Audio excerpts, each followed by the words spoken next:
Assalamu alaikum wa rahmatullahi wa barakatuh. Tawheedusunnat.com. Assalamu alaikum wa rahmatullahi wa barakatuh. Tawheedusunnat.com. الحمد لله الذي هدى والصلاة والسلام على عباده الذين اصطفى خصوصا على سيد الرسل وخاتم الأنبياء وعلى آله وأصحابه الذين اجتبى.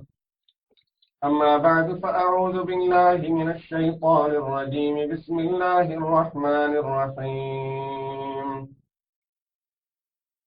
إن الذين آمنوا وعملوا الصالحات سيجعل لهم الرحمن ودا فإنما يسرناه بلسانك لتبشر به المتقين وتنذر به قوما لدا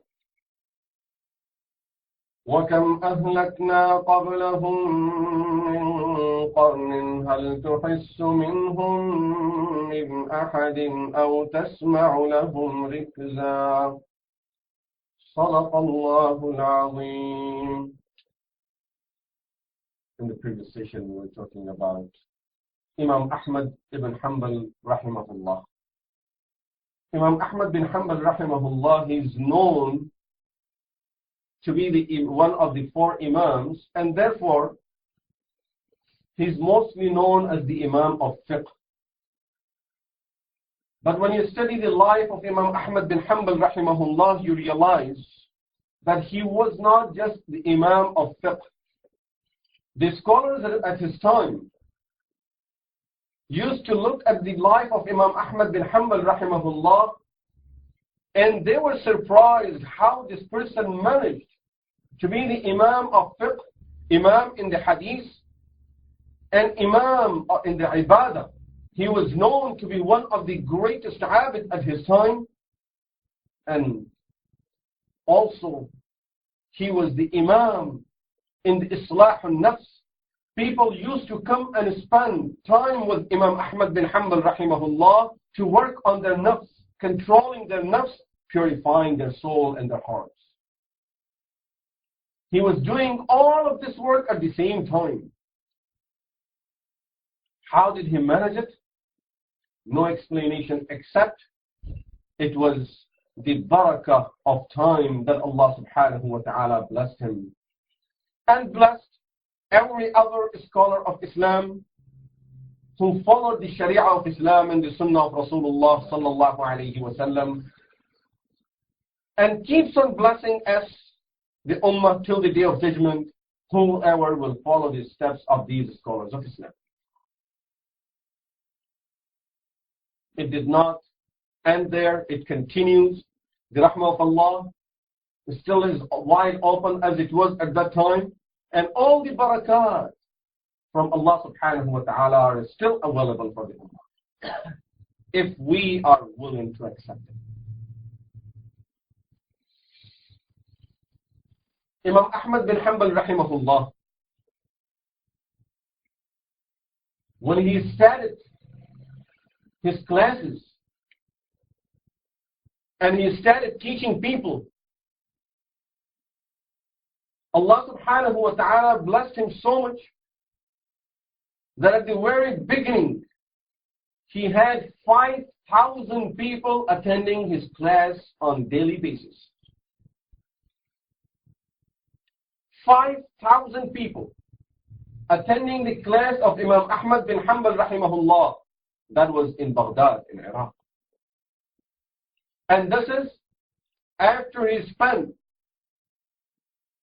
22 years traveling all different parts of the world to learn the hadith of Rasulullah sallallahu alayhi wa sallam and memorize the hadith, learn the fiqh, get the understanding of this deen from the teachers that are available anywhere in any of those Islamic countries.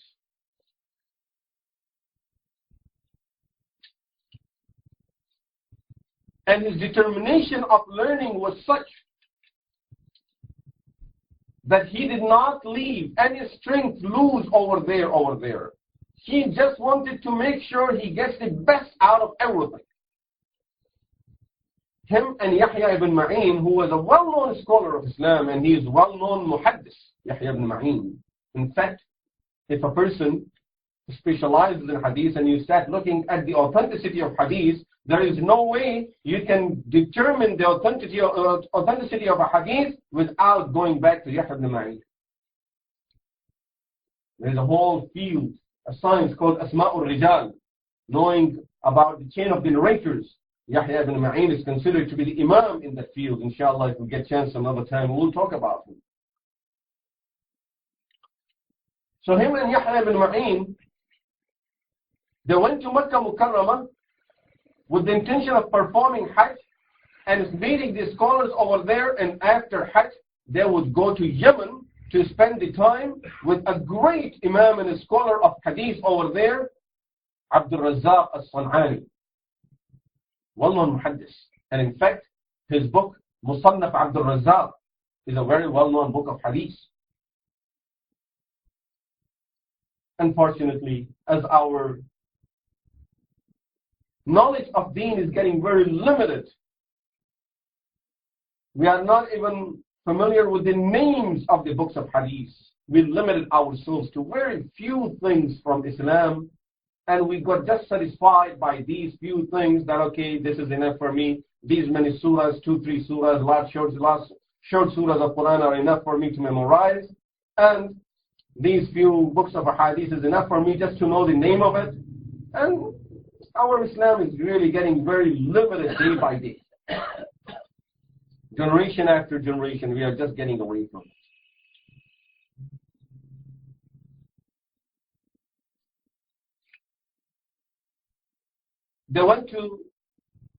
When they went to Makkah Mukarramah, during Tawaf,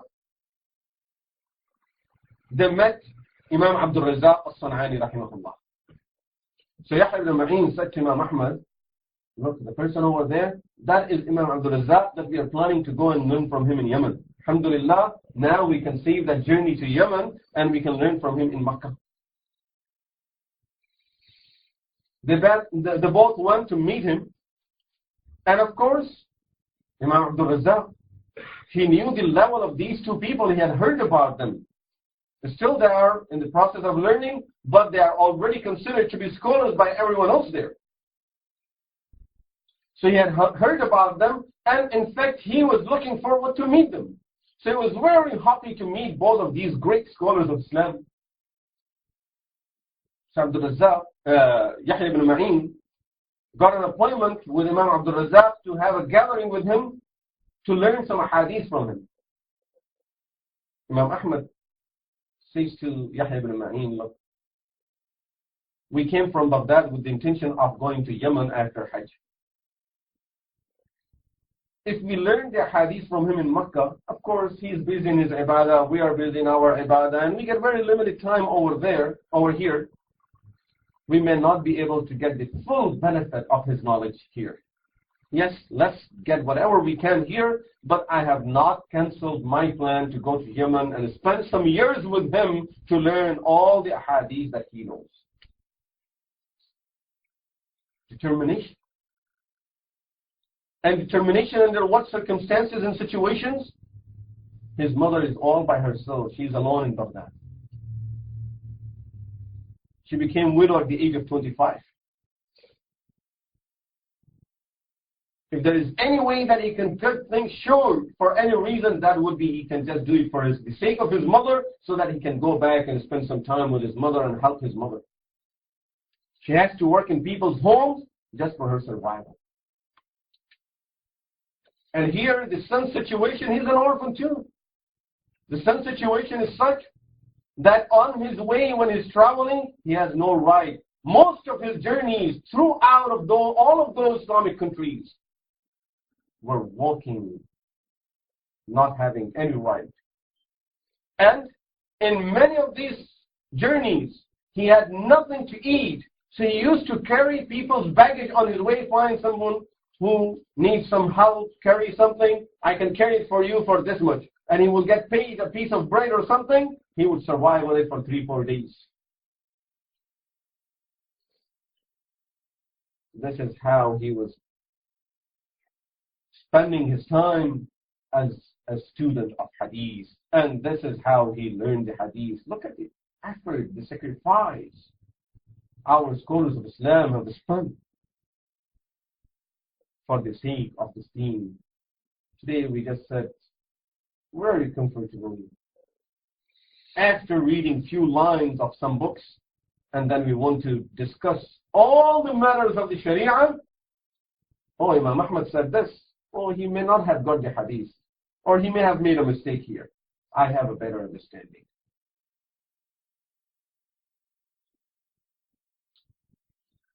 These are the scholars of Islam. Look at their effort and the sacrifice, and we can really see, because of this effort, Allah subhanahu wa ta'ala opened their hearts and minds for understanding the ayahs of Al-Qur'an and the hadith of Rasulullah sallallahu alayhi wa sallam. We cannot offer little sacrifice for the hadith, for deen. In fact, if a person will have to stay awake for half an hour extra to learn something, next morning Salat al-Fajr is gone.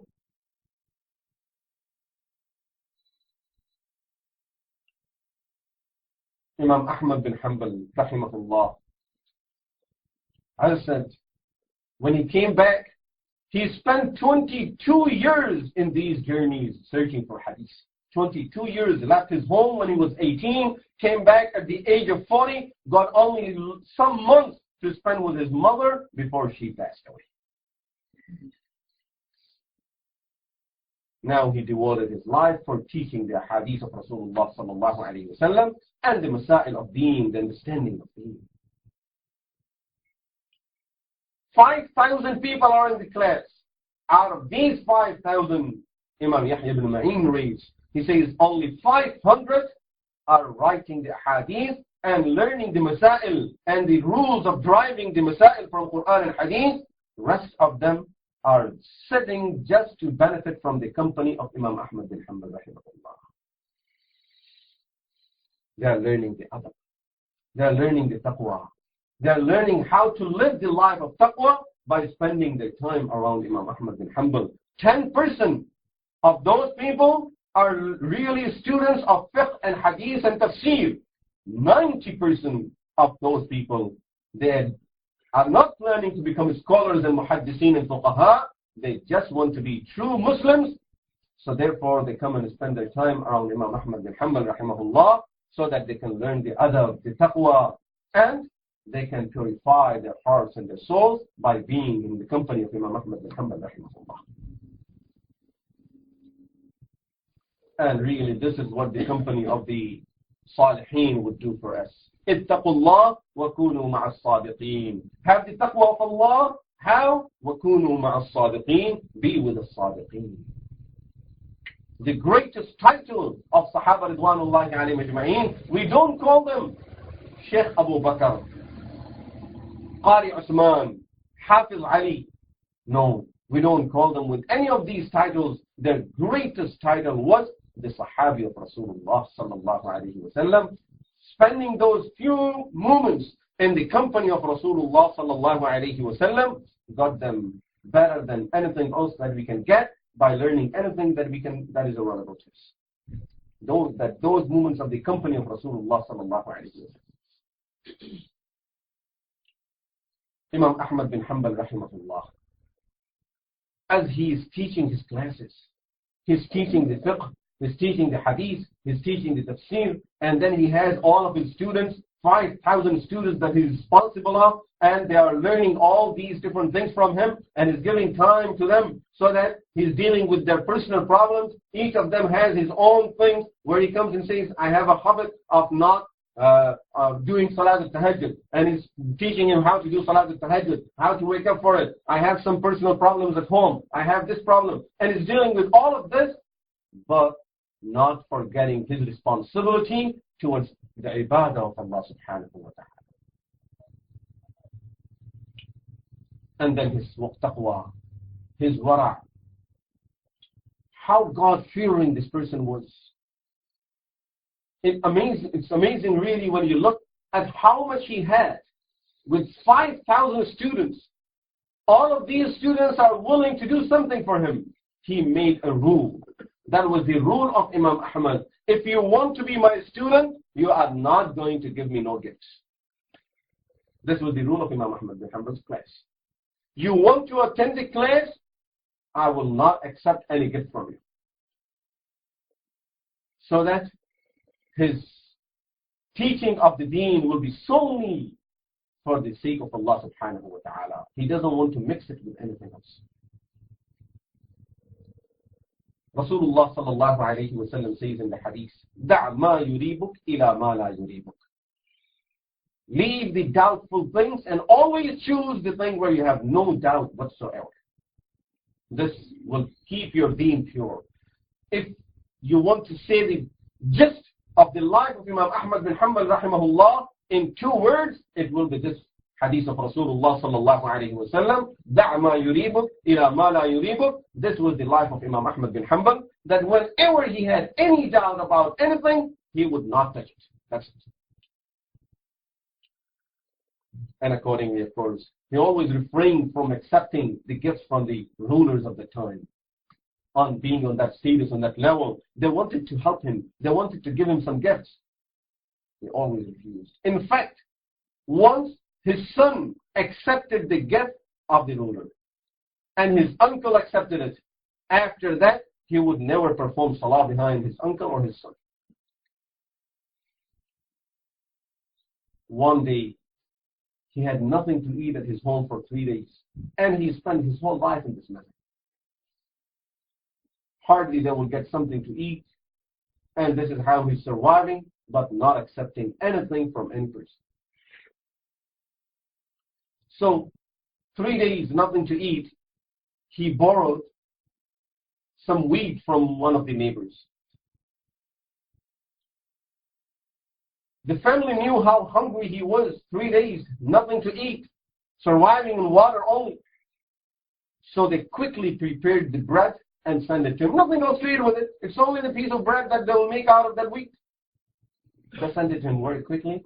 So he asked, how did you prepare it so fast? Because in those days, to put the stove on, you have to get the wood and put the fire on the wood by the time it gets hot, and now you're preparing everything else. So it takes some time. How did you get it ready so fast? They said, because the stove was on in your son Salih's house. So we just prepared it over there. Oh, Salih, he's the one who accepted the gift of the Khalifa. That's it. Give him the bread. Tell him to eat it. I'm not going to touch it. دَعْ مَا يُرِيبُكْ إِلَى مَا لَا يُرِيبُكْ. Leave the things where there is any doubt.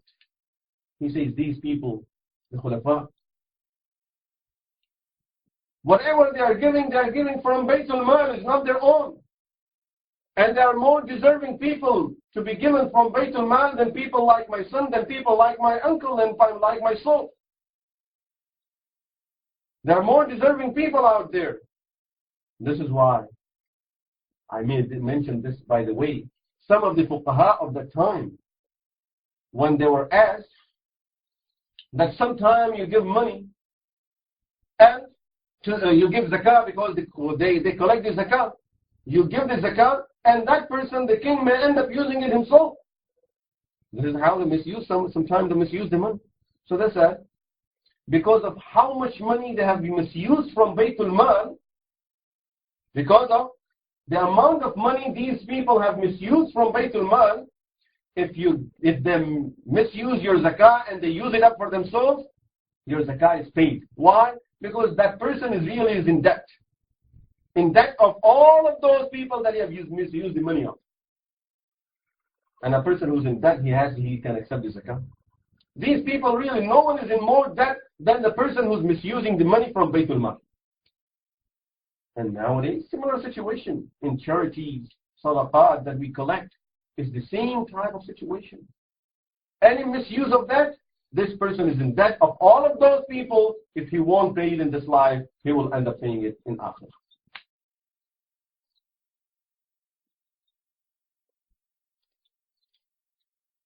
Imam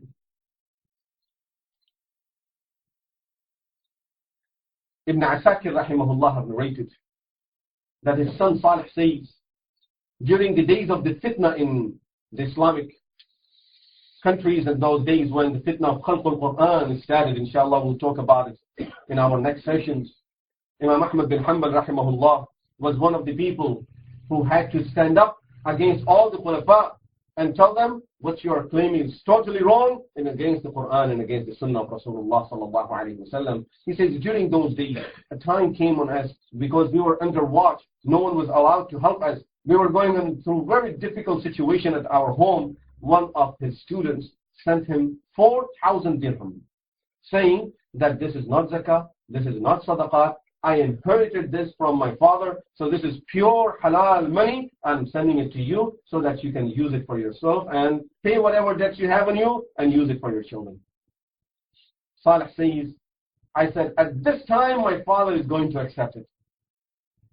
And he started writing the reply. When he handed the reply in my hand, I read it. He said to me, go and give it to that person. When I read it, it said in it that Allah subhanahu wa ta'ala have blessed us with so many blessings. I have enough of what Allah subhanahu wa ta'ala has given me. And the person that I'm in debt to, those are not bothering me. And they have given me some more chance and to pay it off. So inshallah, I don't need it. Take it and use it for yourself and your family. This is the life. This is the taqwa in the lives. One day, he had nothing in the house. Days are going by, nothing to eat. So he takes the bucket. In those days, bringing water from out of the town, it would be in a bucket. Not every house has the water fountain in there or has a system over there to have any water. So they have a bucket to fill it with water from out of town from a well and bring some sweet water into the house. He had nothing in the house, so he went to a store owner and he said to him, here is my bucket. Please keep it. Give me 2 pieces of bread so that I can feed my children. And as soon as I will have some money, I'll pay you and you give me my bucket back. After some time, and what is he doing? He writes. But in those days, there are no copies or copy machines. So whenever someone writes a book or article, they would look for people who would write it for them and they would get paid for it. This is what Imam Ahmad is doing. When people are writing the books, they would bring it to him and he would copy it for them, of course, handwritten, write the whole thing again. He would copy it for the person and then get paid for it. So after a few days when he had a little money, he went back to the store owner, here, take your money and give me the bucket back. Of course, they need the bucket very badly. Now the situation is there is no bucket in the house to bring water, to take shower in all of these situations. So he goes back. So that store owner takes the money and he says, here, look, these 2 buckets, one of them is yours, take it. He says, now my bucket got mixed with someone else's bucket. And I don't know which one is mine. He says, both are exactly identical. They are exactly the same ones. So take one of the 2. He says, yes, but I don't know which one is mine, so I'm not going to take the bucket, and that money is yours. You keep that too. دع ما يريبك إلى ما لا يريبك. Always stay away from the doubtful things, and always choose the path where there is no doubt whatsoever. This is where we learn what does this hadith mean. We think we are in that situation that, oh, you don't use doubtful things. When the ingredient says that there is pork in it, I never eat it. So I never go into those things. Yes, when there is something I'm not sure about, then we just eat it. And then that hadith applies on me. Subhanallah.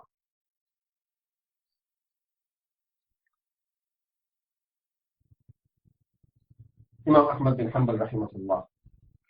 On top of this, when you look at his taqwa, his life, how he's spending his life, one of the very important lessons he left for the ummah is following the sunnah of Rasulullah sallallahu alayhi wa sallam.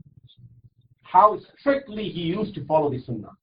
And each and every step of Rasulullah sallallahu alayhi wa sallam in his life. It wasn't possible for anyone to attend the class of Imam Ahmed bin Hanbal while doing anything against the sunnah of Rasulullah sallallahu alayhi wa sallam. Ibrahim ibn Hanif, who was one of his students, he said during the days of the fitna, when Al-Mu'tasim was looking for him, he came and he hid in my house. After 3 days, he said to me, Ibrahim, I'm going. I said, they're still looking for you. He said, I'm going now. But could you tell me the reason for it? He said, yes. The reason is because when Rasulullah sallallahu alayhi wa sallam left Makkah Mukarramah for the Hijrah, he hid in the cave of Thawr for 3 days. They were still looking for him. But then he left the cave and he went to Medina. I'm not going to go against the Sunnah. If I'm following the Sunnah at the time of ease, I must follow the Sunnah at the time of difficulties also. Subhanallah. For us, we will say, that was because of the circumstances. This is what it was needed at that time. 3 days were enough for him. If he needed more, he would have stayed there for longer. No, for Imam Ahmed bin Hanbal, this is how he did it. This is how many days he stayed. This is for me, that's it. I'm not going to see why and this and that. This is enough for me to know that he did it that way. I will do it exactly the same way. Nowadays, unfortunately, the trend have changed. And really it's getting so bad in that situation, especially when it comes to the Sunnah and following the Sharia, that not just a person who has no knowledge. Now those who are considered to be Mashaykh in Islam, scholars of Islam, A'imma now, they're trying to find ways for us not to follow the Sharia. Our questions to them, find me a way to get away from it, and they always have a good answer for it. Okay, if you do it this way, then it's not halal, haram for you, do it. To that extent, I got some recent questions that there are people who came up now with this movement, you can say. It's not just an opinion, it's a movement that they started. That look amongst all the 4 Imams. If any of the Imams or 2 or 3 of the Imams say about something is fard, is wajib, you must do it, and one of them says it's sunnah, then you are allowed not to do it. Don't do it. Subhanallah. Look for the word sunnah amongst any of the 4 Imams, and if one of the 4 Imams says it's sunnah and the other saying wajib or fard, don't do it. La hawla wa la quwwata illa billah. And this is now scholars who are preaching these things. What will happen to the Ummah in this situation? If we start teaching people that you should just follow the fara'id and wajibat, and even if something is fard somewhere, you normally follow Imam Malik rahimahullah. Imam Malik says it's fard. Look, if Imam Abu Hanifa says it's sunnah, then don't do it. What are we looking to do now? A bird in a cage looking for a way to come out of the cage?